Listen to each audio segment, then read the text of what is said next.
on these black wheels and this black wheel with this black Reaping the pride, piece of the pie, seeking the vibe, weak in the mind, beating alive, deep in the lies, we still arise, beat on the vibes, we can decide. So we go when they're treating us foul, or pull out the 40 when they're beating us down. Yeah, we can burn the precinct down, but we can't afford to leave us now. No. Condition too critical, they gon' Shabbat Shalom, family. Welcome to Truth Talk Radio. It's your host, The Prophet. It's the first episode on the new platform with the new name. I'm so excited. Had to get my stuff off of YouTube.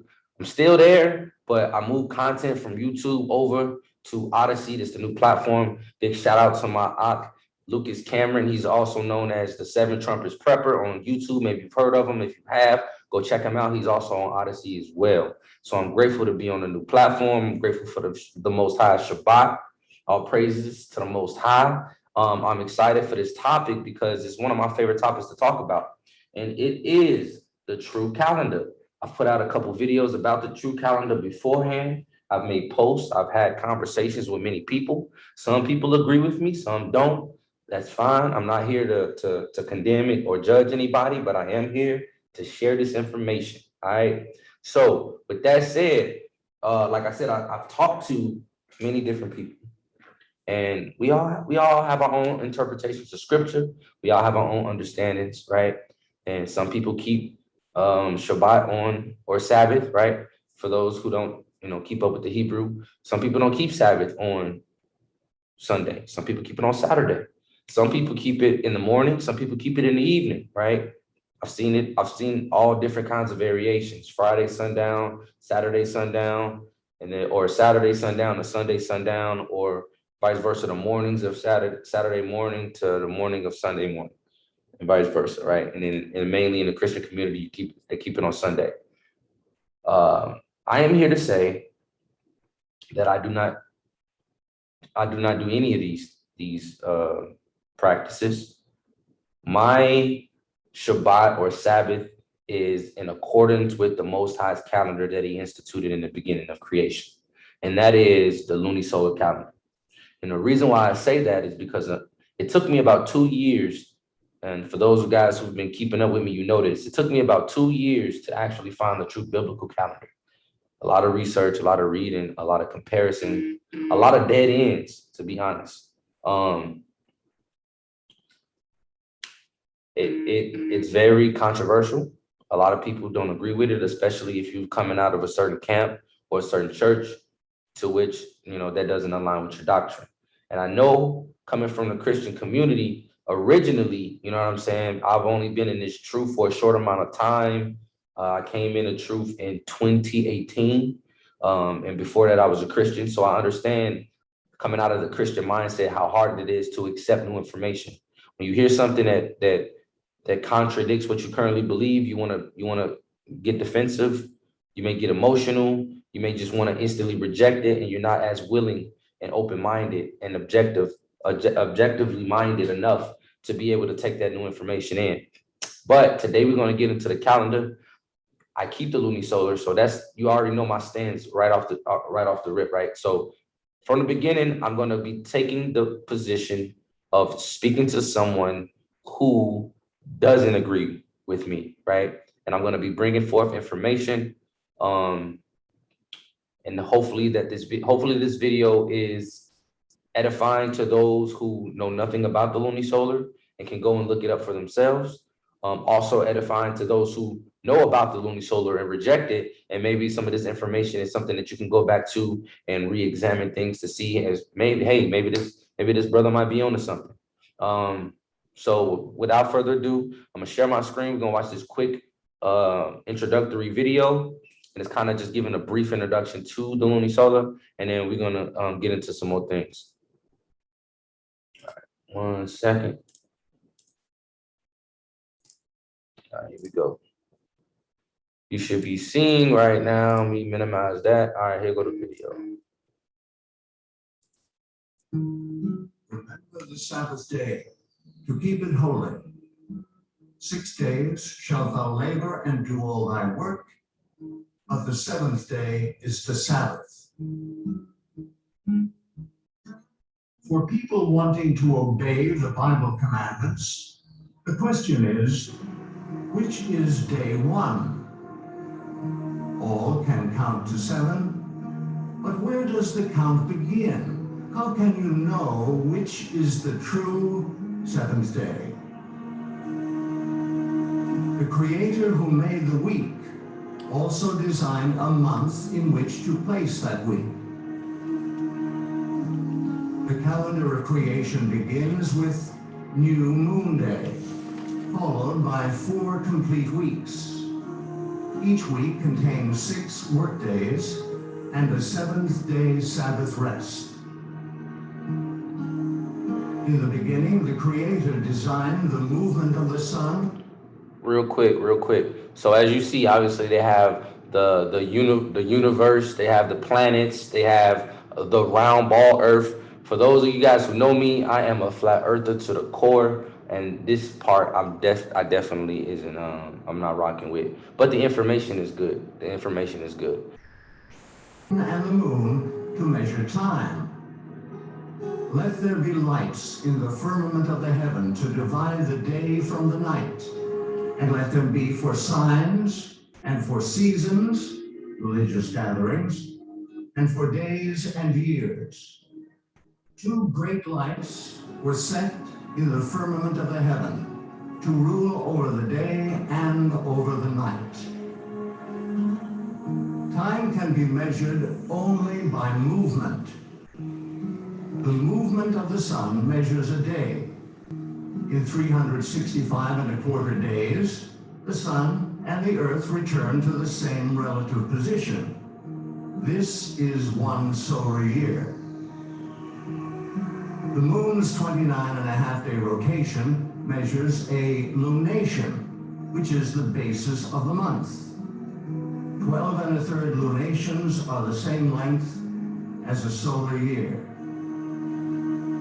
Obviously, this again, I'm not rocking with the ball Earth and moon's rotations and sun's rotations. Obviously, the sun and the moon have their set courses that they travel along within the firmament, right? But the timing is also in accordance with the mainstream understanding. Solar years, 364 days, and then a few other information, but we'll get into all of this. There are 3 basic calendar formats using the movements of the sun and the moon. 1 solar, 2 lunar, 3 luni-solar. Number 1, solar, the measurement of the movement of Earth and Sun. Solar calendars use the sun for measuring the length of the year only. Months of arbitrary length have no link to nature. On the Gregorian solar calendar, weeks cycle continuously. Even leap day, every 4 years, does not disrupt the continuous weekly cycle. Lunar, the measurement of the moon's rotation. Lunar calendars are based strictly on the cycles of the moon. Months, which begin the first dawn after conjunction, cycle continuously without adjustment to the solar year. Because 12 lunations are 11 days shorter than a solar year, lunar months float through the seasons. Luni-Solar, lunar months anchored to the solar year. The sun and the moon functioning together make a luni-solar calendar. Lunations are adjusted to the longer solar year by adding a 13th month 7 times in 19 years. The weekly cycle restarts with every new moon. Each lunation has 4 complete weeks. The calendar established at creation is Luni-Solar. It is the most accurate and precise of all timekeeping systems. In Scripture, each lunation starts with the celebration of a special day of worship, New Moon Day. New Moon Day starts with the first dawn after the astronomical new moon also known as the conjunction. 6 workdays follow, and then a 7th-day Sabbath on the 8th of the month. 3 more weeks follow, ending on the 29th. Through measurement and calculation in the days leading up to the 29th, the time of conjunction is revealed so one can determine if the month has 29 or 30 days. No month ever has more than 30 days. The true Luni-Solar calendar is very user-friendly. Days of the week always fall on the same dates of the month. Every time a 7th-day Sabbath in Scripture is assigned a date, it always falls on the 8th, 15th, 22nd, and 29th days of the month. Scripture states that the moon was created specifically to measure times for worship. He created the moon for seasons, that is, worship times. Creation week ended with the Sabbath day's rest. Exodus 31 states that the Sabbath is to be kept throughout all generations. Verily, my Sabbaths ye shall keep, for it is a sign between me and you throughout your generations, that ye may know that I am your Maker, that doth sanctify you. The 7th-day Sabbath was designed by the Creator to be the sign of loyalty between himself and his people. The enemy, Lucifer, has changed the civil calendar and stolen the worship due to the Creator. Through tradition and assumption, Lucifer has united the world in using a solar calendar with continuously cycling weeks. When one worships, reveals whom he worships. All who use a solar calendar for calculating their days of worship are unknowingly giving their allegiance and worship to the great deceiver. Those desiring to show their allegiance to the Creator will worship him on the day he has designated. To find the correct day of worship, the Luni-Solar calendar established at creation must be used. Scripture reveals that the calendar used for worship throughout all eternity will be based upon the new moon. And it shall come to pass that from one new moon to another, and from one Sabbath to another, shall all flesh come to worship before me. Whom do you worship? To whom do you give your allegiance? The calendar you use to measure time for worship reveals the deity you worship.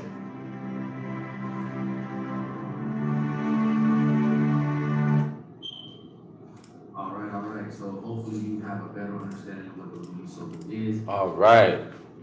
So that's just a quick little introduction to the Luni-Solar. I'm gonna get back to screen sharing some information here soon, but I just wanted to address a few things, right? So I know that's probably, for those of you who've never heard of the Luni-Solar, a lot of that was like, what? This makes no sense. Or it's just crazy. Or maybe a few of you thought it was interesting and you probably want to know more. Well, we'll get into a lot of that.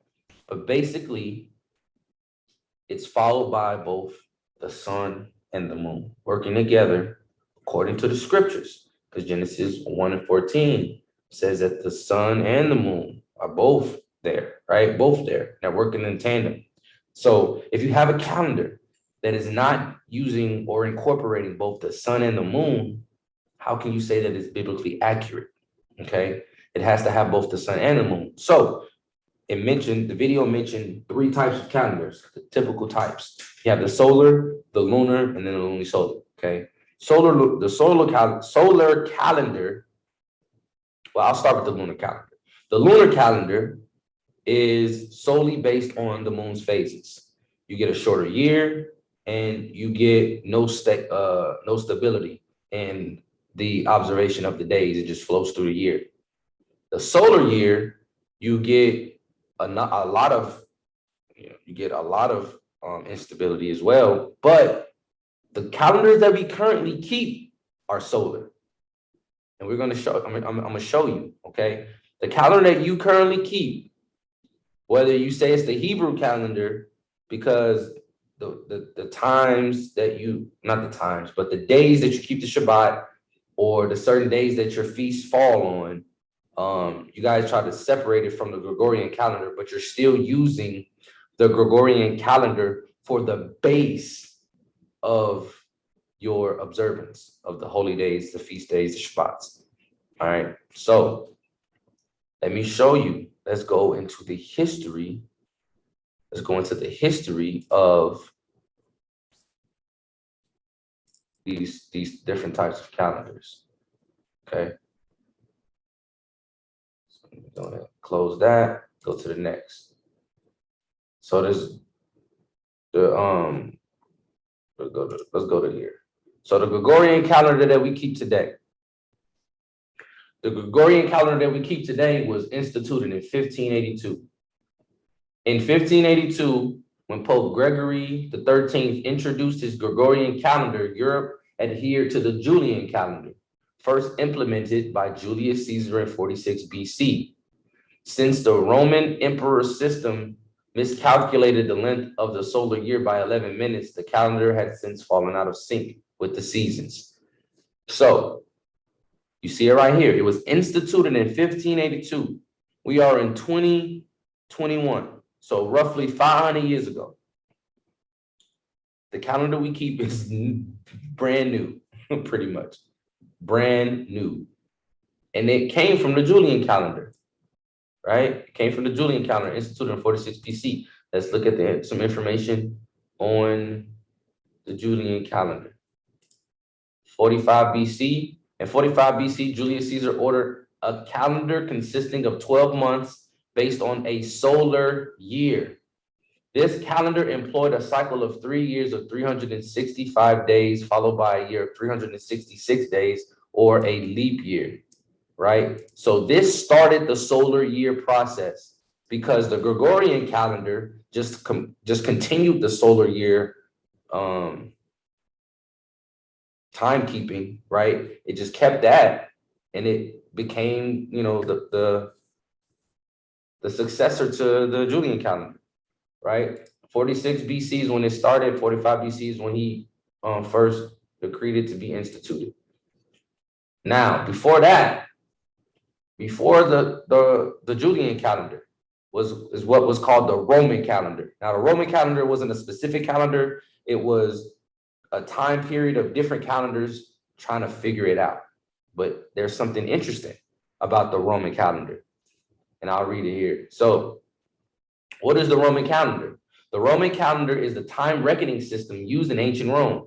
However, because the calendar was reformed and adjusted countless times over the centuries, the term essentially denotes a series of evolving calendar systems whose structures are partly unknown and vary quite a bit. Here we focus mainly on a calendar used in the Roman Republic from 509 to 27 BCE, also known as the Republican calendar. It is the earliest calendar system from Rome for which we have historical evidence. It was used until 45 BCE, when it was replaced by the Julian calendar. It's right here, right? It was a time period where they were trying to figure it out.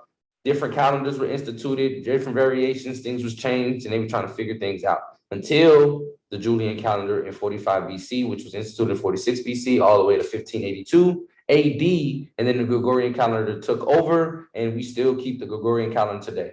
So your calendar, how you keep the days of the week, how you keep the months of the year, is a Roman pagan calendar, okay?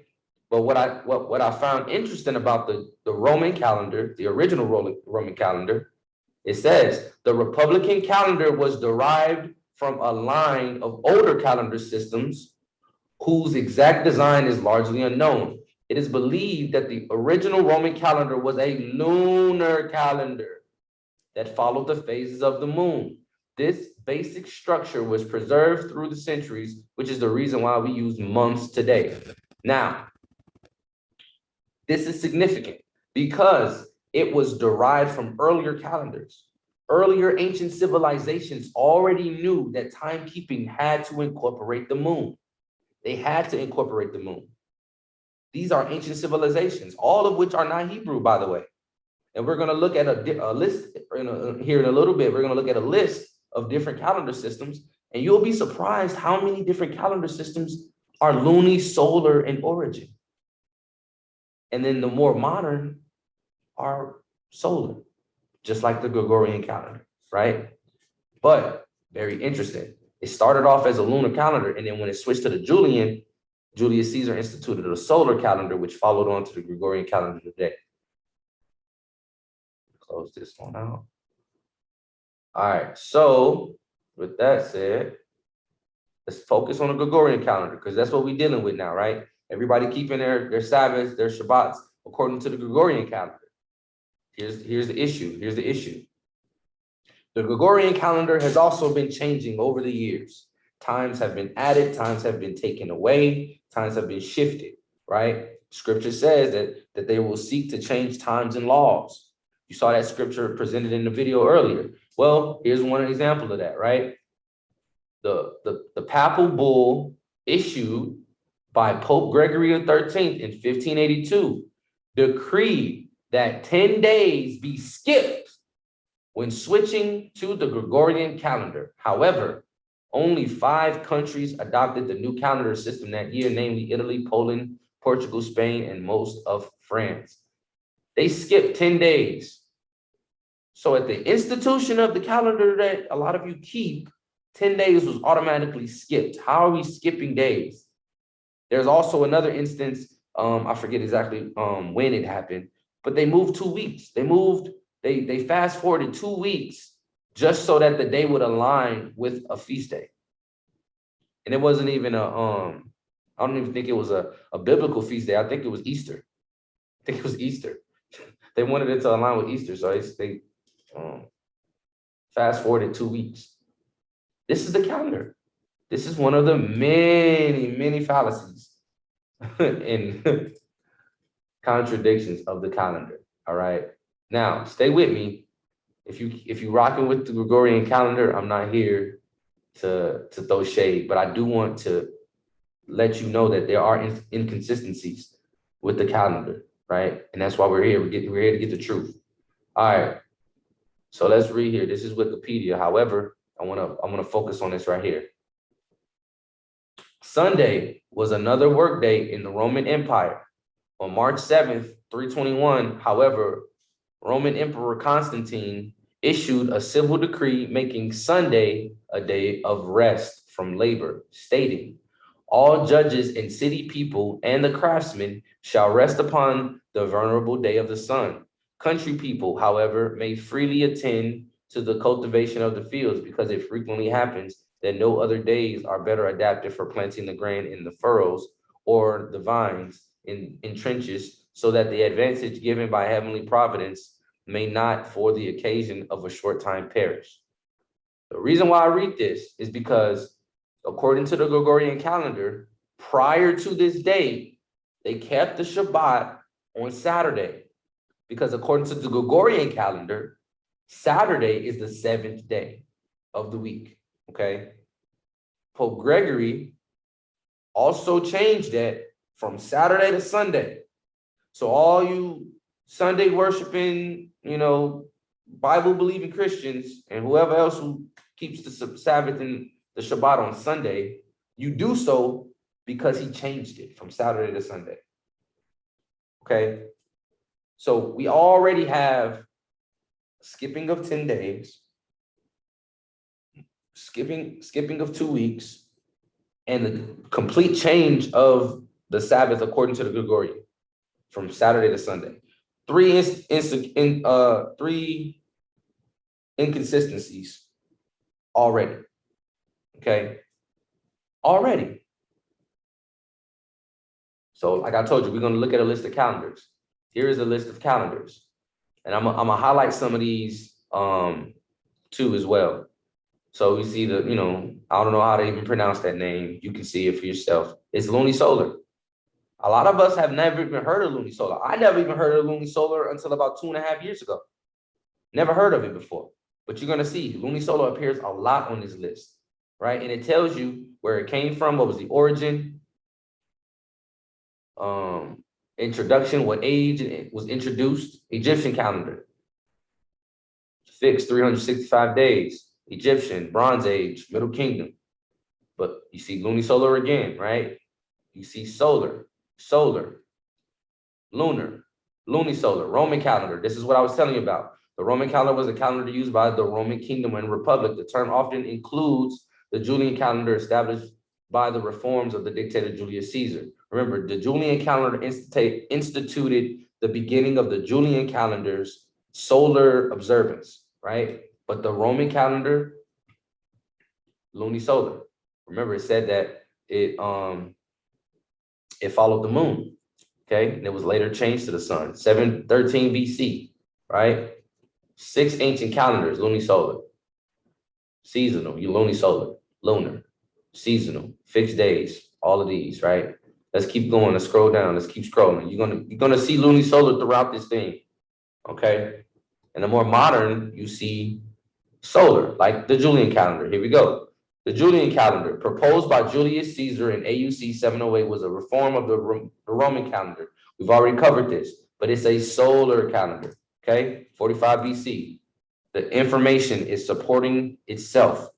I'm not giving you any of my opinion here. I'm giving you facts. I'm giving you historical evidence and biblical evidence. Solar, fixed days, Luni-Solar. Let's keep scrolling. You're going to see something interesting. You're going to see something real interesting. Let's keep scrolling. All of these solars, cool. Couple Luni-Solars. Hebrew calendar. What? Hebrew calendar. The Hebrew calendar, also called Jewish calendar, is a Luni-Solar calendar used today for Jewish religious observance. And as an official calendar of the state of Israel, it determines the dates for Jewish holidays and the appropriate public reading of Torah portions. Now, understand something. Judaism. People who keep the law, statutes, and commandments of today do not ascribe to the religion of Judaism. These people in Israel today, we already know Ashkenazi Jews, fake Jews, whatever you want to call them, they took the scriptures, they twisted the scriptures, they did their own thing. However, they understand and they know that the true timekeeping is Luni-Solar. Again, Luni-Solar. Let's continue going. I want to show you some more calendars. Here's the Gregorian. This is what we keep today. It's a solar calendar. Julian derived because it was the successor to the Julian calendar, instituted in 1582. It is worldwide. A lot of these calendars are only kept in certain provinces in certain countries. And I'll just scroll. We halfway down the page. A lot of these newer, you see these dates? A lot of these newer dates, the more modern dates are solar. Right? A lot of them are solar. The Igbo. Igbo is very important, right? The Igbo tribe in Africa is one of the very few tribes that can trace their ancestry all the way back to Israel, all the way back to Jerusalem before 70 AD, before transatlantic slave trade, before the siege against the city of Jerusalem in the burning of the temple. Before all of that, the Igbo can trace that. And even they understand that the moon has a significant impact in how you're supposed to keep time, right? How you're supposed to keep time. All of these things is there.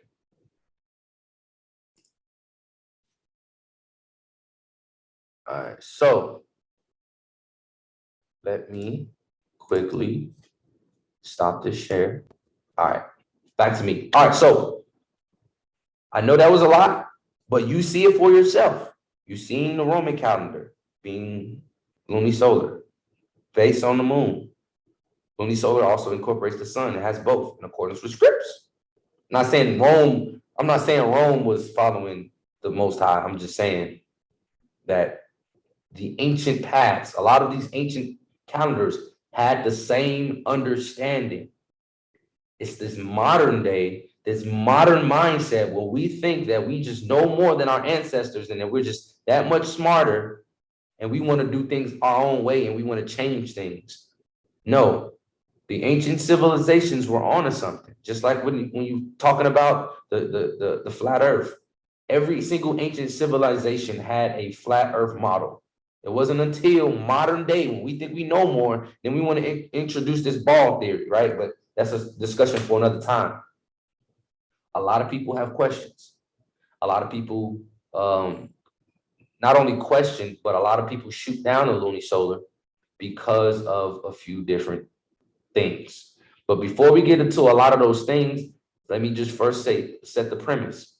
The biblical day begins at sunrise or the morning, okay? I understand those who keep it in the evening, and that's completely fine. Do you, more power to you. I'm not knocking you, but I'm here to present the true calendar. And when you observe, the time of day that you observe also plays a huge role in that. They go hand in hand, right? Because if you're keeping the correct day, but not the correct time, your worship is either starting early or starting late, right? So we're gonna watch a little bit of information from my a good ak of mine, Abaya. Now, he brings out really good information. I'm gonna set the premise. He does not agree with me in regards to the calendar itself. However, we do have the same understanding when it comes to when the day begins. So let me set that premise. So people, because I know people who know me both know him. I don't want nobody trying to say that I was trying to say that he's keeping the Luni-Solar. So let that be let that be understood. But this brother dropped some gems in his video. I wish we could watch the whole thing, but I'm gonna just watch have us watch a little bit of it right here. So let's go. Give you my understanding. So I'm gonna start off. We're gonna go through a couple of scriptures because we know, right, for a fact that hold on, let me switch this up. We know for a fact that scripture cannot and will not ever contradict. We can all agree on that, right? Scripture is not gonna contradict. So let's look at some scripture. So if we see a scripture says something on the left hand, it's gonna have to say the same thing on the right hand, right? We're gonna have to know how to reconcile and bring those together. They're not going against each other. The scriptures will not be broken, right? So we got to figure out, okay, why is this scripture saying this and why is that one saying that? So let's figure it out. So let's hit a couple scriptures really quickly, and then we're gonna backtrack. We're gonna start here, and then we're gonna walk backwards to Genesis. How about that? Let's do that. I'm gonna get a couple scriptures. It's gonna be quick. Shalom, everybody just jumping on here. Shalom. All right. So famous scripture. Everybody know this, right? Matthew 28:1. It says this: in the end of the Sabbath, as it began, so it's beginning to do something. Something's finna happen. To dawn. It begins to dawn toward the first day of the week. So it's beginning to dawn toward the first day of the week. All right. So this is just a little reference. This is our starting point. This is the end of the Sabbath. So the Sabbath has ended. Now it's dawning toward the first day of the week. Dawning is what? The sun is starting to come up. So the end of the Sabbath, which is the seventh day. I don't think we got to run through scripture for that one. I think we all agree the Sabbath is the seventh day. It's the ending of the seventh day, beginning of the first day, right? As it begins to dawn towards the first day of the week. Keep that in mind. Let's go to the book of John. John 20. Phone lines are open. They are open. But give me a minute before you call in if you plan on calling in. Let's go to John 20. What does it say? It says, the first day of the week cometh Mary Magdalene early, when it was yet dark. So, 6 in the morning? Y'all know what time like it's morning. You know, you can see the sun way off horizon somewhere. You know it's getting ready to come up, but it's still dark outside. This is the first day of the week coming to Mary Magdalene early, when it was yet dark. All right, that's the point I want. She came to the sepulchre, right? Now remember, this is the first day of the week. Matthew just told us that as well. The first day of the week. Matthew says dawning. John says she's getting there while it's still dark. The first day of the week. Let's go down to verse 19. What did it say? Then that same day at evening, now the evening's here. Now, if evening begins a new day, right here, we're supposed to go to another day. We were at the first day, so now it should be the second day. Now the evening's in, but that's not what it says. It says, then that same day at evening, being the first day of the week. We're at evening now, right? This is the evening. And the Bible is saying this is still the first day of the week. All right. So if evening starts a new day, we're supposed to be on day 2. All right. This is supposed to be what we would call today, I guess, Monday, right? Because she got to the tomb, what we would call today Sunday. Evening comes around. Monday is technically supposed to start. But according to, the Gospel of John, he said, nah, it's still the first day of the week. Monday ain't got here yet. It's still Sunday, according to John, right? Now, again, like I said, I know brothers and sisters, that evening and morning or the first day really is the pinpoint or the foundation of the evening to evening understanding. Let's go to, I think, what is it? 2 Chronicles. 2 Chronicles 2. In verse 4, it says, behold, I build an house to the name of the Lord my God, to dedicate it to him, and to burn before him sweet incense, and for continuous showbread, and for the burnt offerings morning and evening. Right here, they just flipped it around. Whoop. They saying, wait a minute, morning and evening. So you don't have to read no more. So it says morning and evening. So now the writers they can't forget about Genesis. You got to remember Genesis says evening and morning. But why? Why is Genesis saying evening and morning? And they're saying morning and evening. They kind of flip-flopped it. This could be a coincidence. It could be just. All right. So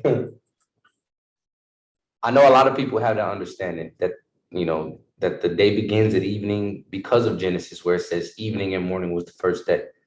Save a lot of time. I will put this video down in the description below as well, so you can go and check it out if you want to get this whole video. He drops a lot of gems in this video. But look at the scripture that he got put up on the screen real quick. Morning and evening. But look, on the Sabbaths and on the new moons and on the solemn feasts of the Most High our Elohim. This is an ordinance forever to Israel. Forever. Right? We see different days being mentioned. Sabbaths, new moons, and solemn feasts. Okay? What other days are mentioned in the scriptures? Work days. 6 days thou shalt do thy work. On the 7th day is a Sabbath unto you, right? So we have work days, we have new moon days, we have Sabbath days, and we have solemn feasts or high holy days or feast days, whatever you want to call them, right? They're all separate and in their own category. And I say that because a lot of people confuse the new moon, and they don't agree that the Luni-Solar is capable of being the correct calendar, because the Sabbaths fall on the 8th, the 15th, the 22nd, and the 29th. When the way they read and understand scripture, they want Sabbath to fall on the 7th day. But the new moon is a day in its own. It's on its own. It's on its own thing. It begins the month. Then you have your 6 work days, which will technically be 7 on a count. And then you have your 7th day Sabbath, which falls on the 8th of the month. And that's something that's really hard for people to get past. It's really hard for people to get past. So let me close this really quick. Let me see. Close this.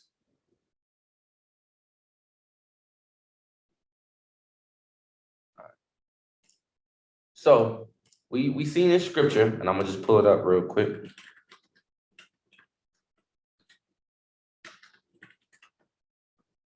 Pull this up real quick.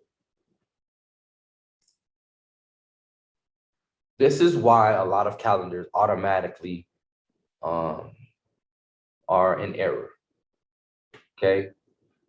Verse 14, And the Most High said, let there be lights in the firmament of the heaven to divide the day from the night, and let them be for signs and for seasons and for days and years.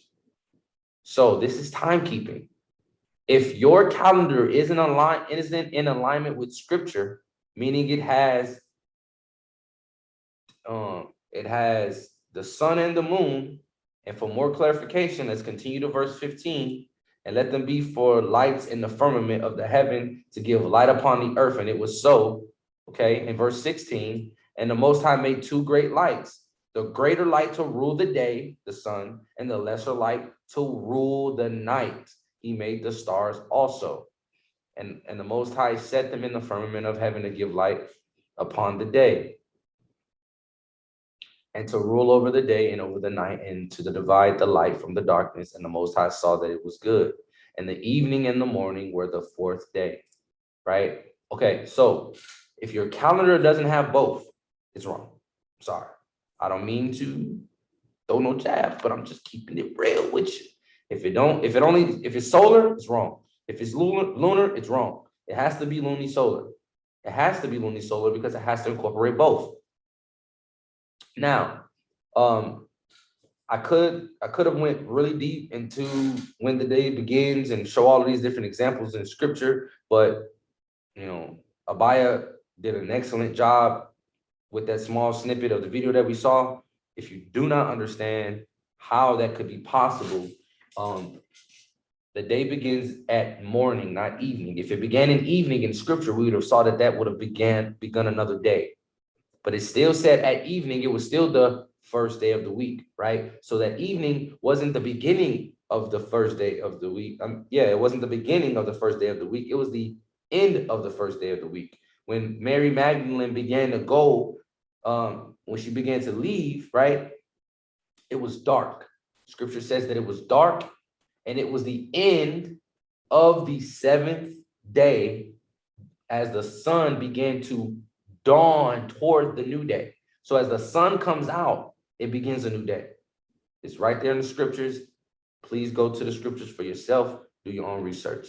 But we understand that the Most High's calendar is Luni-Solar. It's the only one that lines up with Scripture. And we understand that the day begins at morning, right? Because they go hand in hand. They work in tandem. But with that said, let me address some concerns, right? One of which is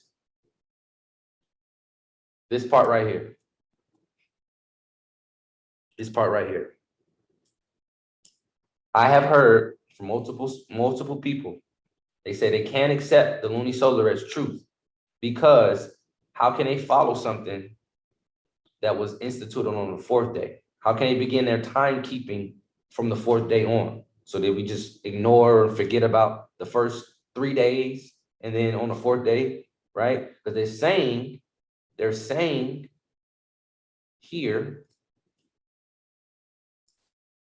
and it says, and the Most High made two great lights, the greater light to rule the day and the lesser light to rule the night. He made the stars also.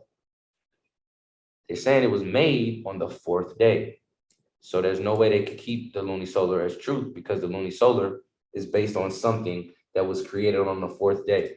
Let me tell you why this is incorrect, okay? Let me tell you why this is incorrect. When you read this in context and you look at the translation, and the Most High made is the English interpretation of what the translation was or transliteration was. It was really not supposed to say made. It's actually supposed to say appointed.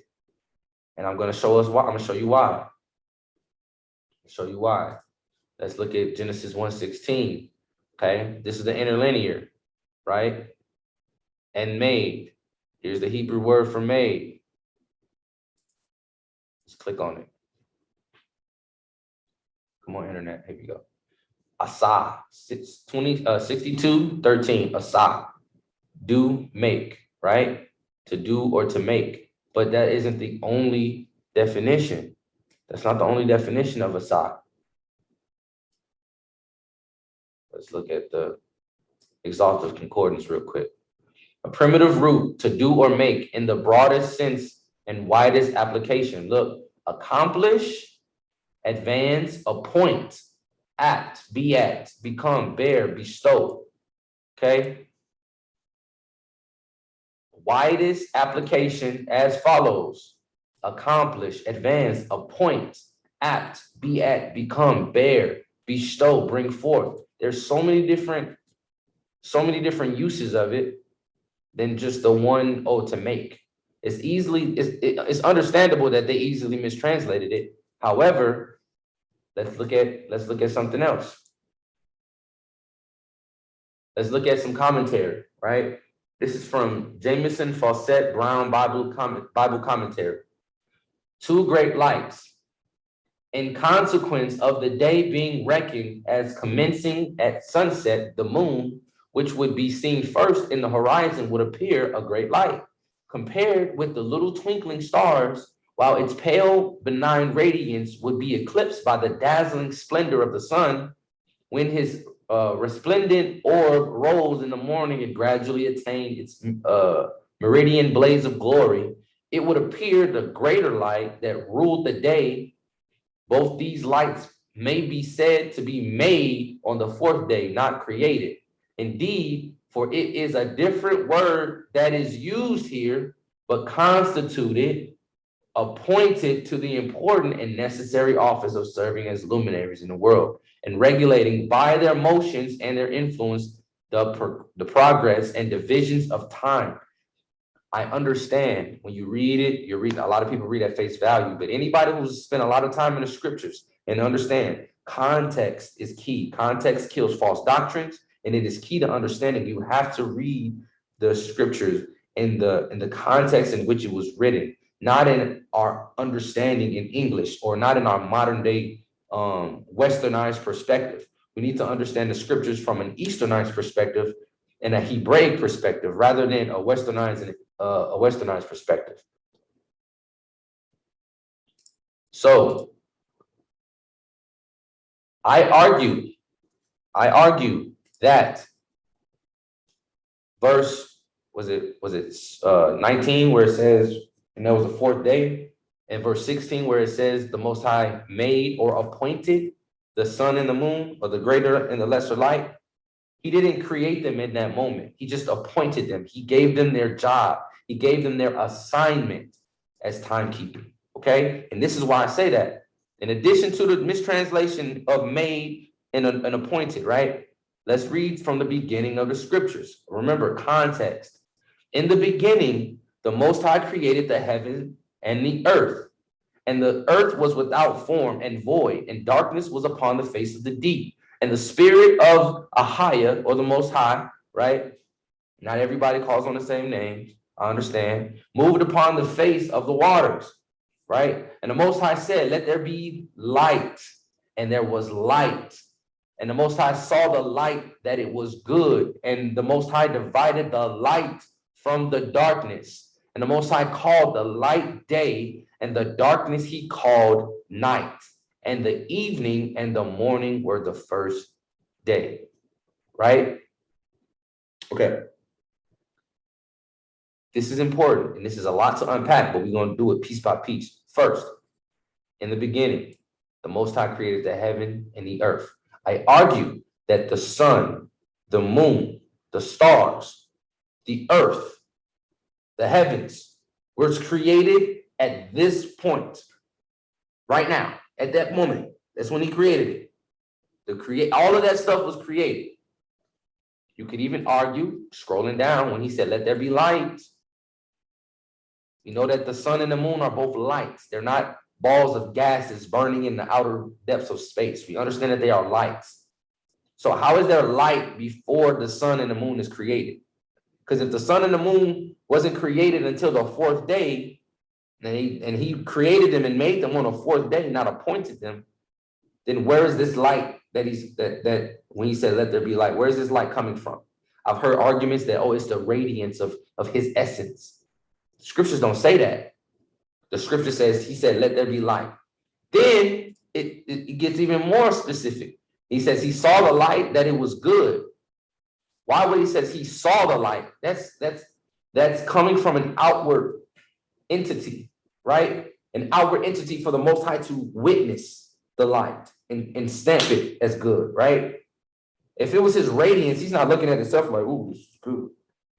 And I'm not trying to cast, you know what I'm saying, doubt in your mind. I'm trying to get you to open up your mind, right?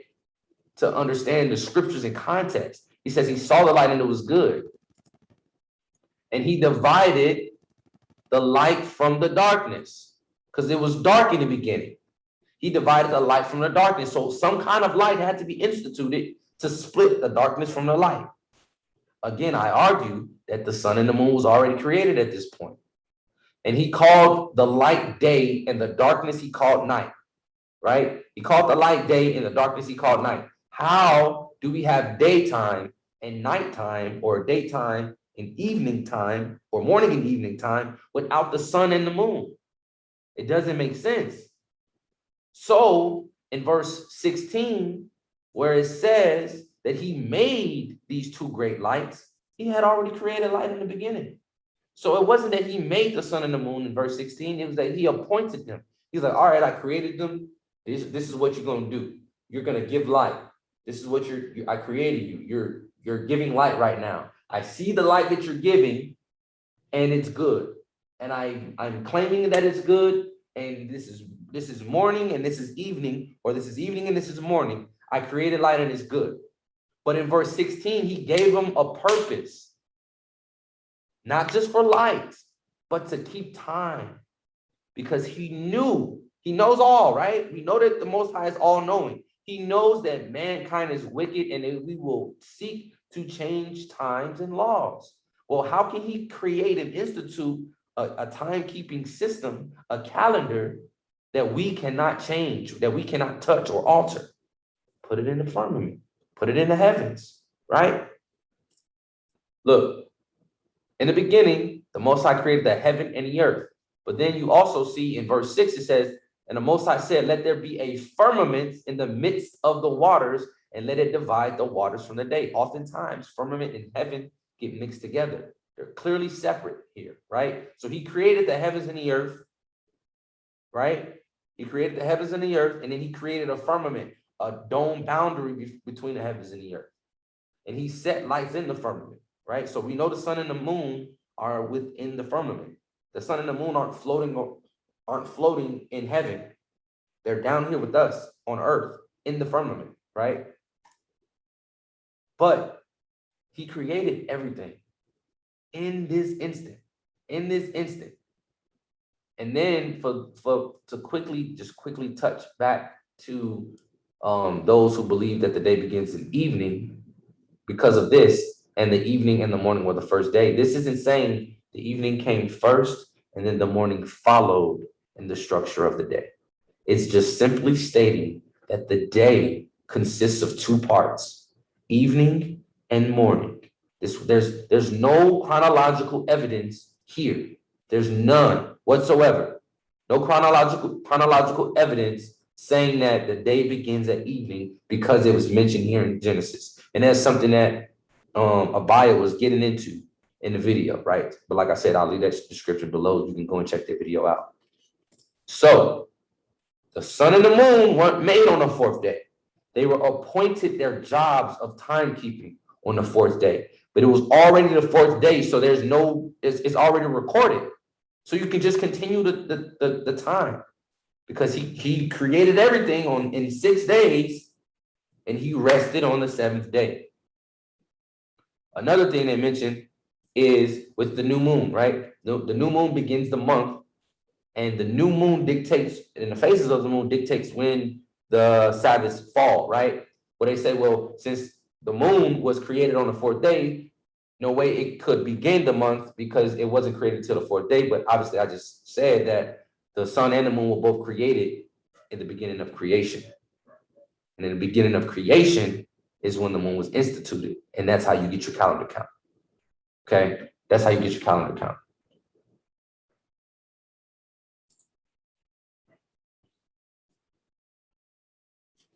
Heaven, for this is Genesis 1:1. In the beginning, the Most High created the heavens and the earth, right? Heaven, sky.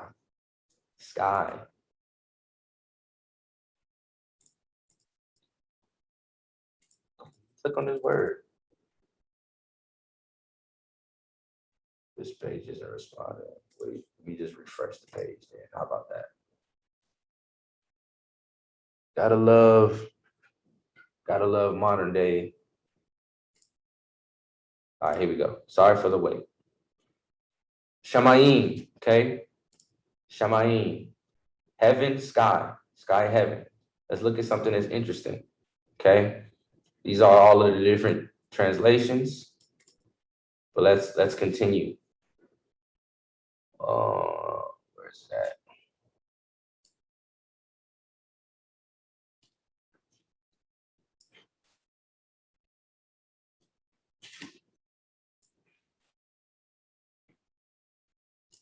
Air, astrologer, heavens, sky, including the visible arch, right? Celestial bodies, okay? Let's quickly look at verse 3. And Most High said, let there be light, right? And there was light.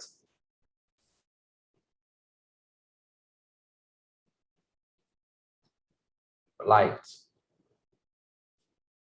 Look at this. Let there be light. Let there be sun, sunlight, sunshine. Let there be dawn, this dawn and dawn. Let there be daylight. Let there be early morning. What happens in the early morning? The sun comes out, okay? The sun comes out. Just a little bit of extras for my people who rock with more information, more facts. All right, so let me pull this open. Okay, let me go to Gregorian. Okay. We are currently in October. So let me go to October. This is the calendar that we keep, okay?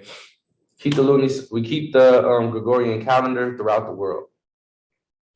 However, the Luni-Solar is always the same. New moon day starts the beginning of the month. New moon day. Then you have your 6 work days. 1, 2, 3, 4, 5, 6. And then your 7th day Sabbath, which is the 8th count of the month, the 8th day of the month. It always falls on the 8th, 6 work days again, and then your 7th day Sabbath, which is the 15th, 6 work days again, and then your 7-day Sabbath, which is the 22nd, vice versa, so on and so on to the 29th, and then it begins a new month. If it's a 30-day month, you have your 30th day, which is called a translation day or a transition day. You can treat this as a normal work day, or you can treat this as a second new moon day, a worship day, and then it will roll right over to the next new moon day, okay? That's the basics of it. Now we're gonna focus on, let's focus on the new moon itself,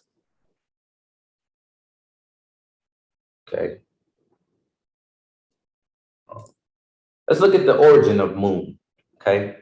And this is why it's very significant when you look at the history of words and different things like that, the etymology of words. What does new moon mean in Hebrew? Okay, by the editors of the Encyclopedia Britannica, right? New moon, Hebrew Rosh Hodesh, right? Head of the month, meaning it begins the month. The start of the Hebrew month, a minor Jewish festival, which fasting and mourning are not allowed. So, always chew the meat, spit out the bones. We know we don't rock with Jewish. We know that. We understand that. But it starts the Hebrew month. It's the beginning of the month. And different cultures, the word moon, the English word moon came from I believe it's a Celtic word called moon with the TH, and it also stands for month. Let me close that. Let's go over here. A month is a unit of time used with calendars that is approximately as long as a natural orbital period of the moon. Understand, we know that the moon doesn't orbit the sun, rather it rotates in its course along the courses of the earth, within the firmament, along with the sun, right? The words month and moon are cognates, or meaning they're interchangeable, they're synonymous, they're the same. Okay, they're the same.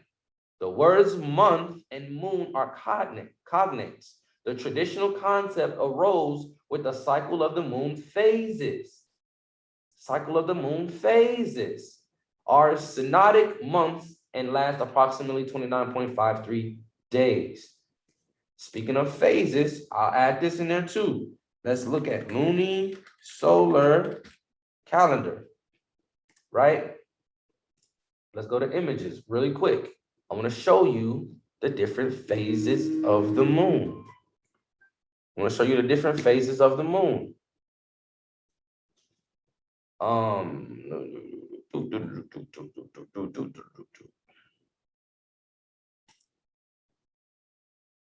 this one isn't really that clear. I got more. Hold on. Back this up. I got a window here that I can see myself. You guys can't see it, and it's kind of getting in the way. Back. Okay, there we go. Where's that picture at? Where's the picture at? Here we go. All right, look. 1 month cycle, okay? So, Sabbath is half a moon, and slowly the light begins to gain, right? Full moon is another Sabbath. It takes 6 work days to get from one phase of the moon to the next phase. And then the light starts to decrease. Hold on one second. Hello? Hey, you want something to talk about? No, I'm good. But I'm recording. I gotta go back. All right, so when it gets to from the full moon and it loses its light, it gets to another half moon. It's on the opposite side, right? Half moon is another Sabbath. And then it begins to lose its light until it's completely dark, which is new moon, because new moon institutes once that first sliver of light begins to go. That's how you know it's new moon day, which will be the following day after this empty moon right here. These are the cycles. The cycles of the moon dictate. So check this out. I'm gonna show you. So let me pull this up real quick. All right. So new moon day. You see, if you look at the illumination percentage, it says 0 to 2%. All right. Now let's quickly keep that in mind. New moon day, empty, 0% to 2%, meaning that first sliver of light. And that's backed up in the book of Enoch. But check book of Enoch chapters, I believe, from 72 all the way to 79 or 80. That all of those chapters speak about timekeeping, calendar keeping, the moon, its purpose, its light, the Sabbath, the different days, the 13th month, all of that. Check those scriptures out. The first sliver of light. Let's go to the next part, right? And remember, I said the light begins to gain its percentages. Look at the percentages as I click on these following days. 1 work day, 2 work day, 3, 4, 5, 6, 7, right? 54 to 66%. It gains its light until it's halfway illuminated, okay? Halfway illuminated. These percentages is based on my geographical location because I'm in Guam. So where I'm at geographically is a little bit different. So that's why you have the different percentages, but that's roughly about half. That's roughly about half where I am, right? I'm in deep in the South Pacific. I'm over closer to Japan and the Philippines and China. However, you see it as half. The light continues to increase for 6 more working days until it becomes a full moon. Let's go back to the calendar, okay? 66 to 76, 76 to 84, 84 to 91, 91 to 96, 96 to 99, 99 to 100, and 100 to 99%. So the Sabbath day is that full moon, that full luminescence. Full moon right here. Here you go. You see it right there, right? Then the light begins to decrease, and the moon has to go through its different cycles to get back to here. So it begins to decrease for 6 days till it gets to that half moon again. Let's go right back for the next week. Now it's losing its percentages. It's losing its percentages until it gets to roughly 50%, 61 to 52%. 61 to 52%, roughly half of the moon, the moon's light. And then it goes all the way till it loses all of it again on that last week. So the final week of the month, it continues to go back down and lose all of its things until you get to roughly 0% illumination.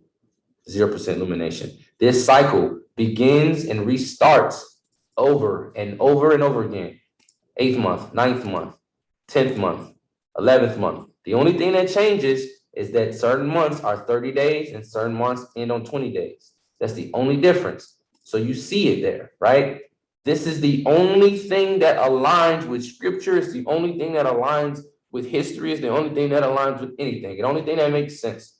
Once we get past our own misunderstandings or our own biases and what we think things should feel, if I read in the scripture and it says that the Sabbath is the 7th day, but I don't understand what the new moon is and how to keep it, then this doesn't look right. However, if I place my own personal biases on a shelf and I examine it, the new moon is its own day, 6 work days, 7-day Sabbath, it all lines up. Every time you see the Sabbath in the scriptures fall, it's always on the 8th, the 15th, the 22nd, and the 29th day. Understand, just learning about the new moon should end this discussion on its own, right? Because we understand that new moon day begins the month. We understand that new moon day begins the month. And if you need more information on that, no worries. I got you. New moon day. These are different scriptures regarding the new moon. Then at the beginning of each of your months, you shall present a burnt offering to the Most High, right? The beginning of your months. This is new moon day. Also, in the day of your gladness, in your appointed feasts, on the first days of your months, new moon day. Blow the trumpet at the new moon. We don't blow trumpets on normal days. We blow trumpets on worship days. Blow the trumpet at the new moon, at the full moon, on our feast day. The new moon. We see this. Oh, didn't mean to click on that. Sorry, my bad. Going back. Go back. Nah, I done went too far. Go forward. Here we go. All right. Then at the beginning of each of your months, you shall present a burnt offerings. Again, we see new moon being instructed to keep the new moon day. They are to stand every morning, right? And to praise the Most High, and likewise at evening, and to offer all burnt offerings to the Most High. And on Sabbaths, the new moons. So for those who maybe have read these scriptures up here where it says the beginning of your months and just didn't ascribe to it being a new moon day. New moons. These is many different scriptures, right?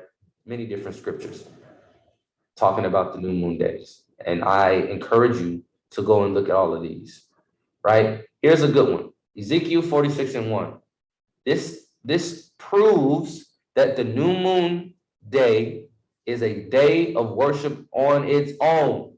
It's not included in the monthly count in regards to the 6 working days. Thus saith the Most High Ahiah, the gate of the inner court facing east shall be shut the 6 working days, but it shall be opened on the Sabbath day and opened on the day of the new moon.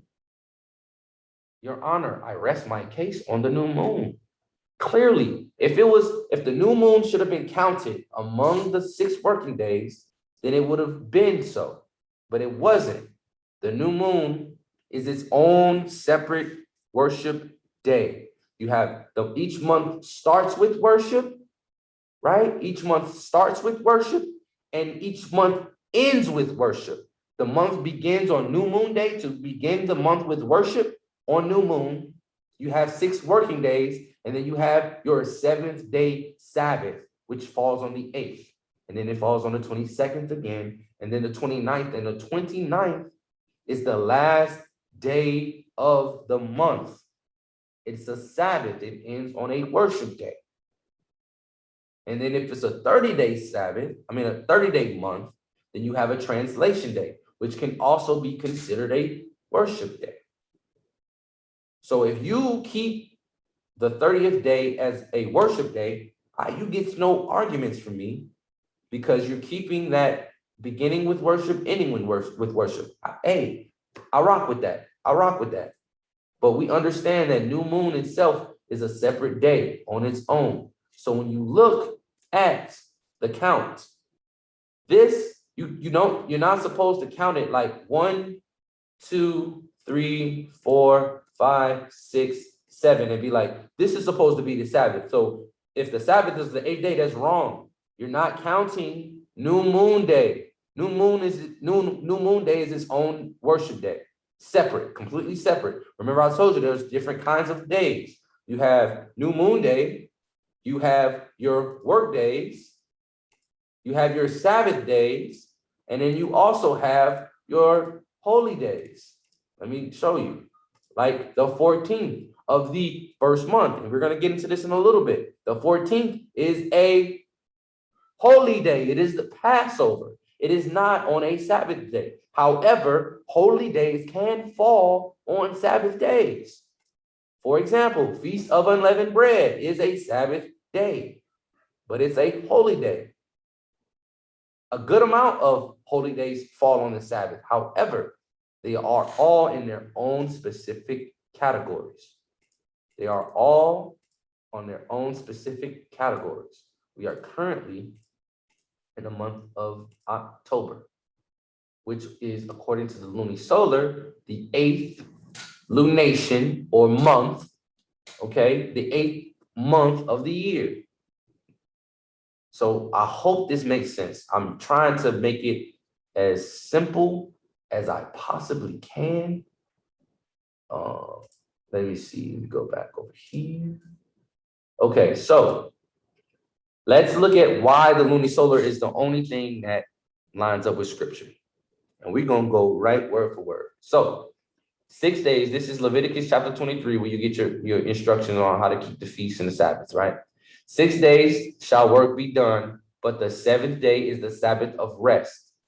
Okay, 6 days shall work be done. Let's go to the calendar. We're going to go 6 days shall work be done. 1, 2, 3, 4, 5, 6 work days. We see that, right? Okay.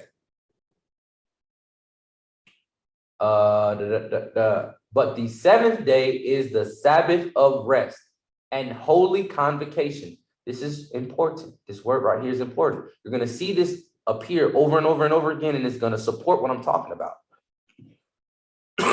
Okay, holy convocation. You shall do no work therein. It is the Sabbath of the Most High in all your dwellings. 6 working days. 7th day Sabbath. It is the Sabbath day. No work day. You ain't supposed to work. Okay, you ain't supposed to do no work on that. All right, now let's continue. These are the feasts of the Most High, even holy convocations, which ye shall proclaim in their seasons. Okay. In the 14th day of the first month at even or evening is the Most High's Passover. This is another reason why people believe that the day begins in evening, because it says that Passover begins in evening. However, Passover is one of the few high holy days that is so important because it was established by the Most High. It was so important that it was given extra time. So it's a day, it's basically a day and a half.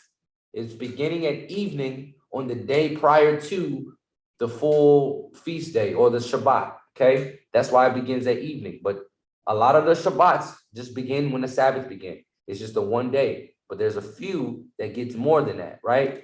But we already established that the day begins at morning, not evening, right? So in the 14th day of the first month at evening is the Most High's Passover. Right, now, let's go. We are currently in the 8th month, but we're going to go back. We're going to go back to the first month of the year. And according to the Gregorian, that was March. March of 2021. March of 2021 is the first month of the year, according to the Luni-Solar calendar, right? So it says on the 14th day at evening is the Most High's Passover, right? Passover. Passover, no work in the evening. This is the Luni-Solar. It's in alignment with the scriptures. However, let's look at the Gregorian calendar. March 2021, okay? The 14th day of March was New Moon Day, actually. It was New Moon Day. It wasn't Passover. Passover didn't fall until the 27th of the month. Did the scripture say that Passover is supposed to fall on the 27th? It did not. It said the 14th. That means that this calendar system is wrong. It has the wrong timekeeping. Well, what if the Luni-Solar is wrong? Okay, well, let's say the Luni-Solar is wrong. But how is it though? Because it's saying that the 14th is Passover at evening. Boom, right here. And for those of you guys who do not have this app, I highly suggest you download this app. World's Last Chance Biblical Calendar. It's on Apple and Google Play Store. You can download it. You can keep up with it. It will help you keep up with the feast days, the Sabbaths, until you feel comfortable reading the moon for yourself, understanding the moon's phases, and being able to look up at the sky at nighttime to see for yourself. But this is right along with scripture. If you go to the modern calendar, the 14th is nowhere near Passover. It's nowhere near Passover. Now, let's continue. Let's continue. And on the 15th day of the same month is the feast of unleavened bread unto the Most High. And on the 15th day of the month, so let's go back. Let's open up the Luni-Solar, the 15th day. Let's click on it. Feast of unleavened bread. That lines up as well. Feast of unleavened bread. Now, someone may say, but it's the Sabbath. Remember, I said some feast days fall on the Shabbat, fall on the Sabbath. Not all of them, but most of them, right? And this is also backed up in scripture. Because if you say that since this is a Sabbath, it shouldn't be Feast of Unleavened Bread, so this isn't biblical, meaning this, throw this whole calendar out, I'm going to show you, you are in error. You are in error. Because if you continue to read, it says, and on the 15th day of the same month is the Feast of Unleavened Bread. 7 days ye must eat unleavened bread. In the first day ye shall have a holy convocation. What is a holy convocation, do you say? Let's look back up at the beginning when it talks about the Sabbath. Sabbath of rest, a holy convocation. So a Sabbath is a holy convocation. So guess what? The first day of the Feast of Unleavened Bread, because it's gonna go on for 7 days. It's gonna go on for 7 days, but the first day shall be a holy convocation. You shall do no servile work therein. What happens on the Sabbath? Ye shall do no work therein. Bam. So you go back, you look at it. The 15th is Feast of Unleavened Bread. It's also the Sabbath that's right in alignment with the scriptures. It's right in alignment with the scriptures. Again, let's go and look at the Gregorian calendar. Now, whether your understanding is Friday, right? Friday at sundown to Saturday is the Sabbath, or Saturday to Sunday is the Sabbath, or Sunday to Monday is the Sabbath. It's wrong, because according to the scriptures, the 14th day is Passover at evening, right? And then the following day is the Sabbath. Monday isn't the Sabbath in any of you guys' understandings. So whether it's Friday, Saturday, or Sunday, Monday is not. Monday is not. Let's look at February. Let's go back to February. Nowhere you will find it. Once every seldomly will the Sabbath with the Luni-Solar fall on the same day. Well, the Sabbath on the Gregorian will fall on the same day as the Sabbath on the Luni-Solar, and that's only because the Luni-Solar floats through the Gregorian calendar. But let's look at February. Let's look at February. If the Sabbath, according to the Luni-Solar, is the 4th, this is a Thursday. Sabbath for y'all is either Friday, Saturday, or Sunday, right? That doesn't make sense. New Moon Day is Friday at sun up, right? Sun up. Beginning of the day starts at the beginning, once the sun comes out. So even if you keep Friday at evening and Saturday at evening, you know this is in alignment with it. This is just how the Luni-Solar falls on this particular month according to the pagan Gregorian calendar. But it begins at sunrise.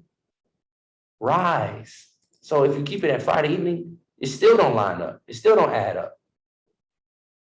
Let's look at April. Let's look at April. Okay, let's look at April. This is Feast of Unleavened Bread.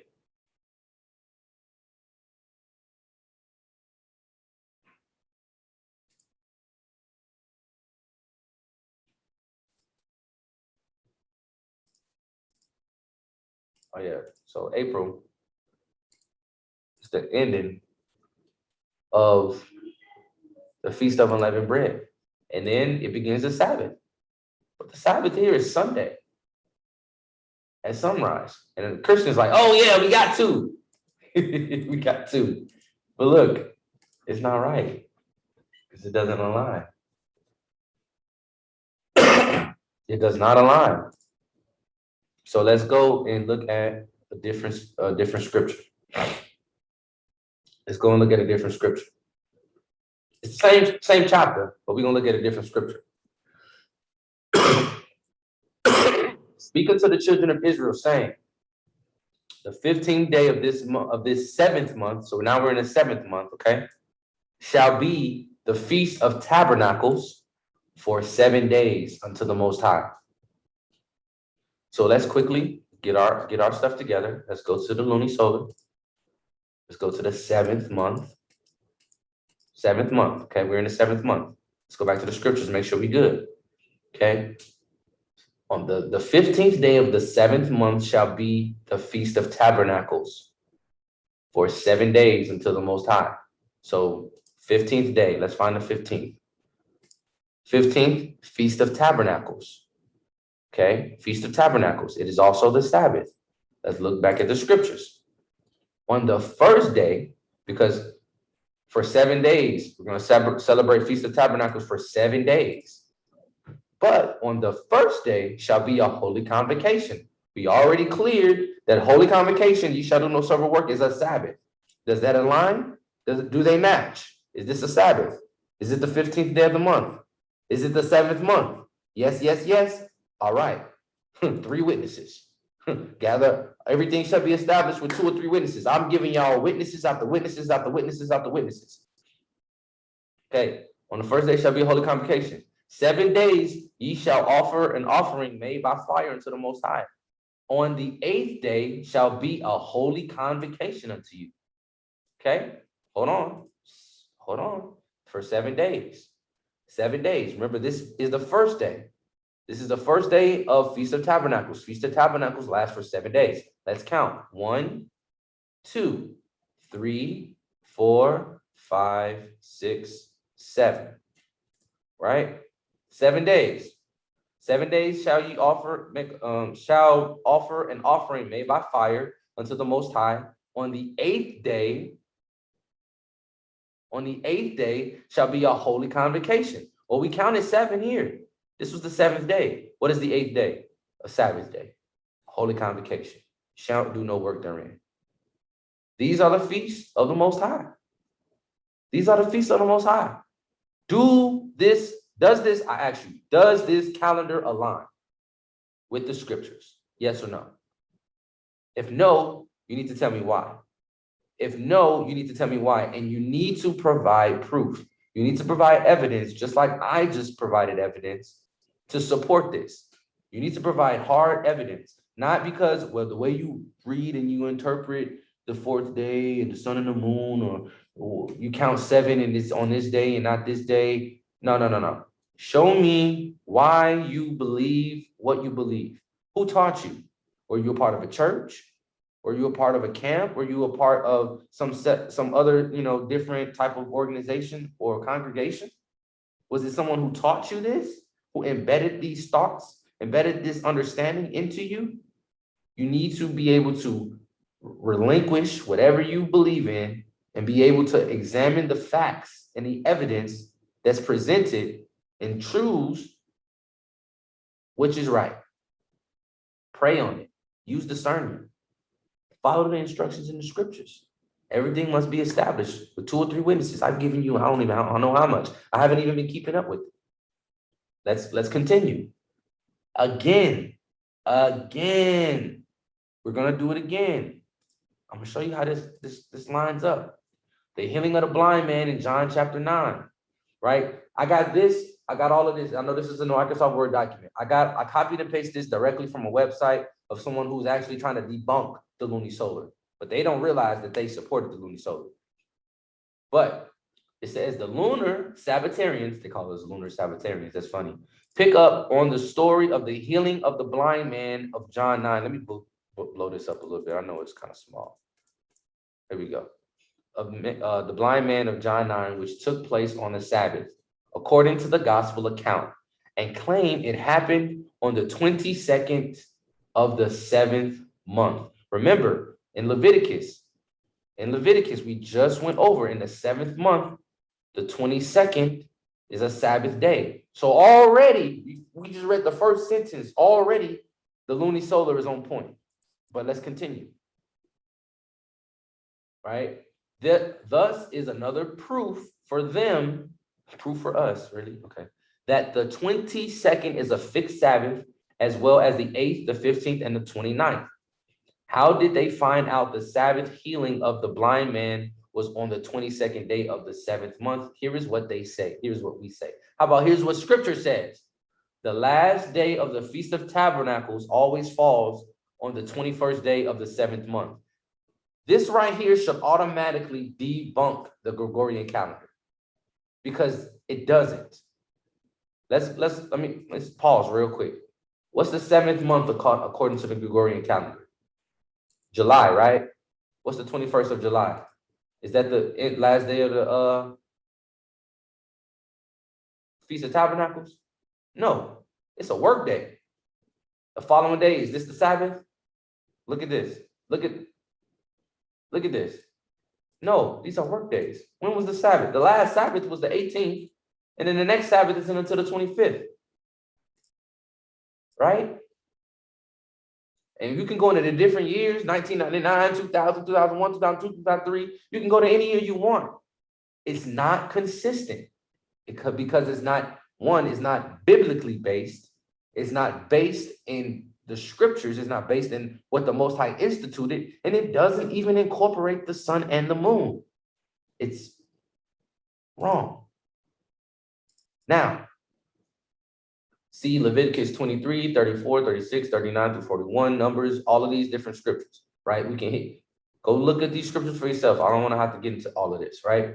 Christ attended the Feast of Tabernacles, John 7 and 10. So they're going to give us the scriptures. Let's, just for the sake of being in 100% in alignment with scripture, let's look it up. I just want to pull it up, side by side comparison. What did it say? John, what was that? John 7 and 10. Okay. And this is why I like recording my videos live, so you see.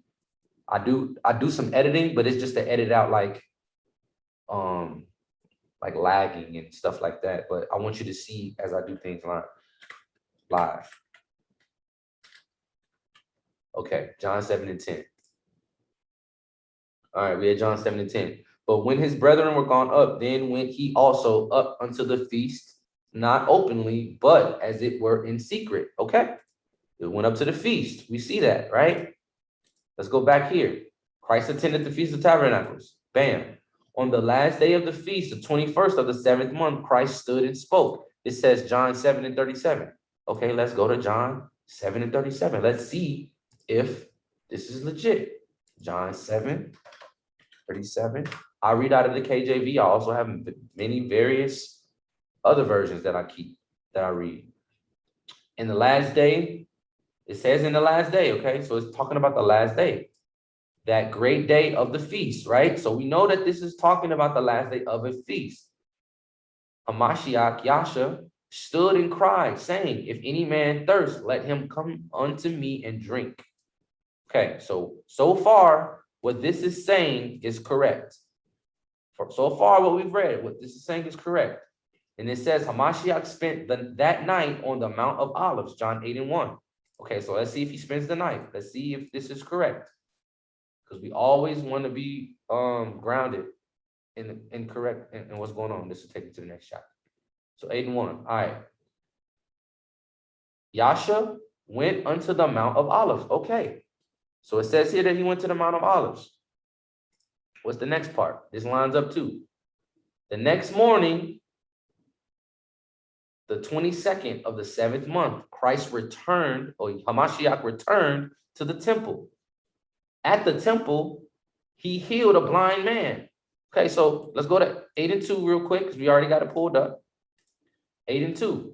And early in the morning, he came again into the temple, and all the people came unto him, and he sat down and taught them. So this is lining up. The next morning, on the 22nd of the 7th month, he returned to the temple. Bam, cool, got it. He says, at the temple, Christ healed a blind man, John 9 and 6. So now let's go to John 9 and 6. Let's see what John 9 and 6 has to say. John 9, verse 6. Bam, bam. It says, when he had thus spoken, he spat on the ground and made clay of spittle, and he anointed the eyes of the blind man with the clay. Okay, so hold on, let's continue. It says the healing of the blind man caused great anger, for it was the 7th day Sabbath, John 9 and 14. Let's confirm that if this was the Sabbath first before we move forward.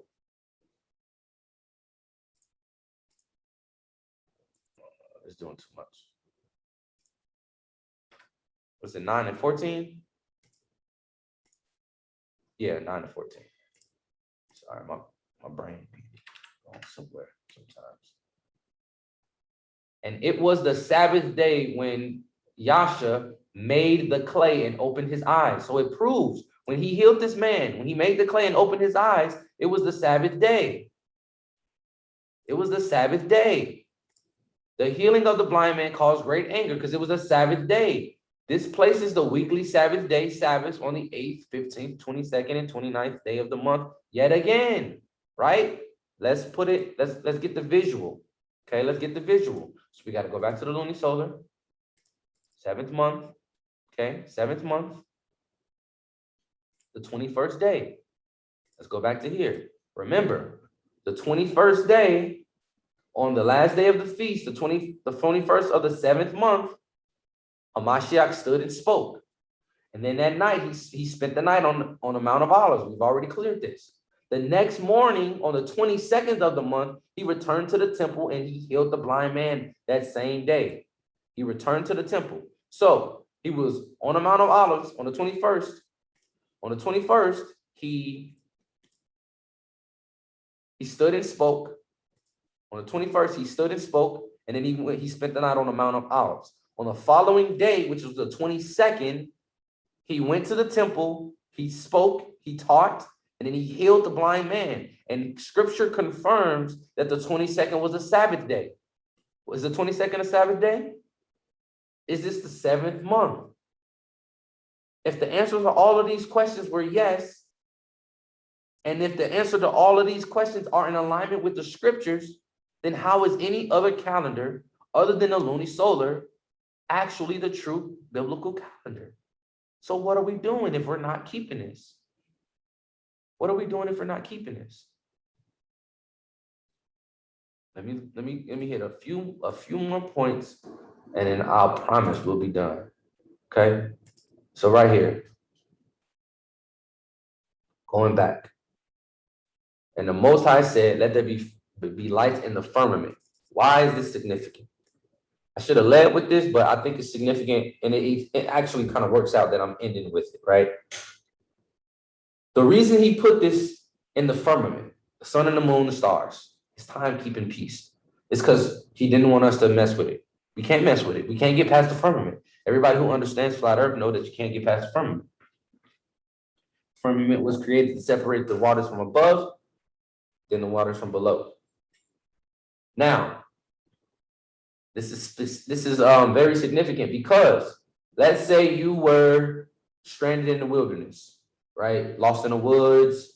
You got you was on a ship. The ship sank. You got washed up on some random island. Whether it's the woods or the island, you're out in the wilderness. You don't have a phone. You don't have a calendar. You don't have any technology. How are you supposed to be able to keep? How are you supposed to be able to keep the Shabbat, the true Shabbat? How are you supposed to be able to keep it? Let me pull up a Gregorian calendar, right? When you woke up, let's say this got a lot of feast days in it. Let me get it clear. Okay, October. Say you started to go on this trip on the 1st. Who knows? The ship sank on the 2nd, and then you washed up on an island. You don't know how long you were out. You could have woke up on Sunday. You could have woke up on Monday. You could have woke up on Tuesday, right? But when you wake up and you don't know what day of the week it is, how are you supposed to keep the Sabbath? I've been asked this question, and I had no correct answer because there is no correct answer. I've asked other people this question. Some people couldn't give me an answer. Some people gave the same answer that I provided, and it was still incorrect. The most plausible answer that I was able to come up with and that I've heard is that I would wake up on whatever day it was. I would count 6 consecutive days, right? And then I would keep Shabbat on the 7th day in accordance to my best efforts to keep the Sabbath. However, if you woke up on this day, and you counted 6 days, and you kept it on the 7th, this was a work day. That's not the true Sabbath. There's no way you can know. And that's not accurate. That's not good enough. And for those who say, well, the Most High know my heart, I'm trying. Look, y'all use that same mentality against them Christians when the Christians talk about keeping the Sabbath on Sunday and that the Hamashiach is their Sabbath rest and they don't got to keep the law, statutes, commandments. And then when you're trying to put the law, statutes, commandments on them, you be like, you can't say the Most High know your heart. And then they pull out that scripture where they say that the heart is wicked above all things, right? Y'all pull that out when it's convenient for you. But now that you're being asked about what would you do in this situation, you go to that argument. Well, not that argument, but you go to that excuse. The answer to this is there's no way you would know if you did not know what day it was, how you would be able to keep the Sabbath according to the Gregorian calendar. However, if you knew that the calendar was placed in the heavens above, placed in the firmament, and that it revolved around the phases of the moon, you would be able to know when the Sabbath was. So let me show you, for example, we're still in October. So I'm gonna go to the Luni-Solar for October. If I woke up on this day, right? If I woke up on this day, I would wait until nightfall. I would look up at the sky and I would see how lit up the moon is. Is it close to half a moon? Or is it far away from half a moon? Oh, and it's kind of like right around here. So no, the Sabbath isn't tomorrow. So I know I'm somewhere within the work week, right? I'm somewhere within the work week. Then I will watch it the next time. And I will look at the illumination again. And I'll see that it got more than it was beforehand. And I know that it's gaining light. So I know that I'm in the front half of the month because the second half of the month, the moon loses light. So already I have a great understanding of where I am in the week. And I would do the same thing the following night. Look at the moon again. Oh man, that's getting kind of close. It's getting kind of close. to a half of a moon.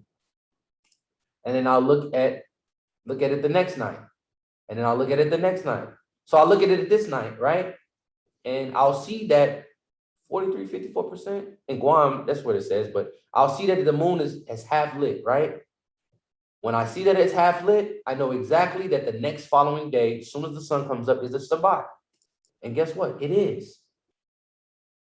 If I woke up on New Moon Day, right? I look up at the sky, it's a full moon. However, it has no light. I know that it is new moon. So I know the following day is going to be new moon. And that's easy. That's even easier because then I know that following 6 days are going to be work days. Following 6 days are going to be work days. And then the 7-day Sabbath is going to be the 8th day. And I just keep rolling like that. This is how you keep the Sabbath. This is how you're able to keep it. Because the Most High put it in the firmament for you to always be able to connect with him. Always. Then the question is asked, well, if this is true, how would you know when to keep the feast days? Well, let's go to the scripture. The Most High is an amazing creator. Okay? And the Most High said, let there be lights in the firmament of the heaven to divide the day from the night, and let them be for signs and for seasons and for days and years. This seasons isn't talking about winter, summer, spring, fall. It's talking about appointed feasts, religious, religious holidays, religious worship days. Remember the video earlier, an introductory video to the Luni-Solar? That's what it's talking about, right? For days and years. And let them be for lights in the firmament in the heaven to give light upon the earth. And it was so. And the Most High made 2 great lights, the lesser light to rule the day, and the greater light to rule the day, and the lesser light to rule the night. Guess what? He made the stars also.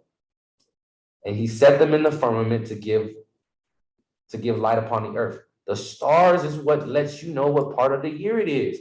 Remember on that sideways figure 8 description that was talking about the solstice and stuff like that? The luminaries, the stars, lets you know what time of the year it is. Based on the sun, based on how the length of the day is, when the sun sets later in the day or earlier in the day, that's letting you know what time of the year it is. When you look up at the night sky, you see the stars tell you what time of the year. So when you see the sun in certain positions and you see the stars in certain positions, you know you're either in the beginning of the month, the beginning of the year, middle of the year, end of the year, and you can keep the feast according to that and according to the weekly Sabbaths. Because we know, based on Leviticus 23, that the certain Sabbaths are by themselves and certain Sabbaths fall on a Shabbat day. But guess what? We're not in the wilderness just yet. And you have this great and amazing tool that's right here for you to show you and help you until you can figure these things out on your own. I just got down to the point where I can look out my sky. It's night right here. It's nighttime right now. I can look out my window, see the moon, and I can tell you based on where the moon is at, what day I'm on, and how close the Sabbath is to me. But you don't necessarily have to know that right off the bat. Walk first, and then you can run. And you can use this as a crutch for a little bit until you can until you feel confident enough to keep the time on your own. Or you can keep the time on your own and then just fact check it against this, right? You can fact check it against this. So we have covered a lot. I know we've covered a lot. I understand the questions. I understand if you have any doubts, any concerns, but it is undeniable that the Luni-Solar is the calendar instituted in creation. It is undeniable that this is the only calendar that is in alignment with the scriptures. It is undeniable that this is the only time you can keep and be accurately to the day, right, with the scriptures. If anyone has questions, comments, concerns, feel free to reach out to me. For those who have my contact information, if you do not, my email is lyrical.entertainment21@gmail.com, On Facebook, I am Akeem Johnson. That's Akeen as in Nancy, right? N as in numbers, Johnson. Hit me up, and I'll be more than willing to get into scriptures with you. There's many different arguments, and I haven't had time today to cover everything, but I hope that this made a lot of sense to you guys. And I wanted to do it in such a way that basically shows, you know, what we are to do and how we are to keep this time. This is a great episode to kick off with Truth Talk Radio. This was an amazing Shabbat. All praise to the Most High. You know, I pray that you guys were edified. I pray that you guys got something out of this. And, you know, as you go forward, right, with understanding, and, you know, people bring information to you, or you stumble across information, whether it be in the scriptures or in one of the extra canonical texts or in some book that you found, right? Don't be so quick to just dismiss it. Oh, that's wrong, because that don't agree with what I currently agree with. Don't be so quick to reject something that you don't understand. If somebody brings you information, take the information. I ain't saying agree with it or accept it. Take it and bounce it against the scriptures. Is it true? Right? I said that I believe that the Most High created the sun and the moon in the beginning. I went to the scriptures to show you where I got that from. I said that the calendar has to have the sun and so have both the sun and the moon in there. I went to the scriptures to show you where I got that from. I also said that the day begins in the morning, not the evening. We also went to scripture and we had a video to show where we got that from. Everything that I've said today, I've backed up with scripture. This isn't my own understanding. This isn't my own opinion. This is what it is. And if you feel differently than that, then I humbly invite you to show me differently, because I'm not opposed to getting information. And I'm not above correction, because I want to be correct. I want to be right with the Most High. And if I'm not right with the Most High, we need to figure out what I'm doing wrong and what I need to change in order to be right with the Most High and to be in alignment with the Most High to begin with. Because I don't want to be all the way out here and be, you know, living on the left when I'm supposed to be living on the right. You know what I'm saying? I'm not trying to be lukewarm. I'm trying to choose a side, right? So with that being said, it is my humble belief that the Luni-Solar is the only true calendar. It's the true biblical calendar, that the one that the Most High instituted in the beginning of creation. It's the one we should be keeping today. Oh, and the last note. Sorry, I know I'm taking long. The last thing is there's this assumption, right? We're on the Gregorian. Let's look at October. There's this assumption that if you keep the Sabbath or the Shabbat on Friday, on Saturday, or on Sunday, right, it's hard, because these are the days that, let me share my screen one more time so you can see what I'm talking about. There's this misconception that Friday night to Saturday night, or Saturday morning to Sunday morning, or Sunday morning to Monday morning is the Sabbath. And it is the Sabbath because it's difficult, right? Friday, especially Friday and Saturday, that's the weekend, right? That's the times that everybody out partying, right? But you're worshiping. Those are your days of worship. So you are worshiping on the day where the world is partying. And that's a lot of people's understanding. But let me break something down for you and show you what's truly difficult. Because that's not difficult. That's just you making the conscious decision to worship the Most High instead of partying. But since your heart longs for that party, longs to go out and have fun and enjoy yourself, it's a sacrifice for you to go and worship on that day, as opposed to club and party and hang out on Friday and Saturday. You want to know what's hard? Keeping a Luni-Solar. Keeping a Luni-Solar. How would you like to have a job and explain to your boss that, hey, sir or ma'am, I need this Wednesday off and Thursday off, and then the following next 1, 2, 3, 4, 5 Thursdays off. And then right after that, the next 5 consecutive Saturdays. Oh, and guess what? In December, I'm going to need the first Saturday and the next 5 consecutive Sundays. And then the following that, it's going to fall on Monday. So my off days need to be the next 5 consecutive Mondays. And then in February, I want to do the next 5 consecutive Wednesdays. You know, your employer going to look at you like you crazy. You ain't going to be able to keep no job. That's hard. Keeping the true Sabbath in accordance with the Most High. That is proof that this is not only the true calendar, but that you're doing so in a set apart state, because the work week is Monday through Friday. Most of the times. You have jobs that work through weekends, but most of the time it's Monday through Friday. If you asking for these days off, a lot of employers are going to have a problem with that. They're not going to want to have to keep scheduling you differently every month. Roughly every month, your off days is going to change. They're not going to want to do that. And nobody here has enough leave or holiday time or whatever your job calls it, right? Paid leave, paid time off, vacation days, whatever you want to call it. Nobody has that much time in the year to be consistently taking these days off, right? Nobody has that much time. A good job or good career gives you what, 2 weeks worth of vacation days in a year? In a whole year, you get 2 weeks. That'll get burned up in 3 months worth of trying to keep the true Shabbat. And that's not even including the feast days, because this isn't even Passover, right? But if you want to take Passover off, you got to take it off, and it's not even including the Sabbath. So you got to take off the feast days and the Sabbath days from work. That's hard. That's difficult. That's really difficult.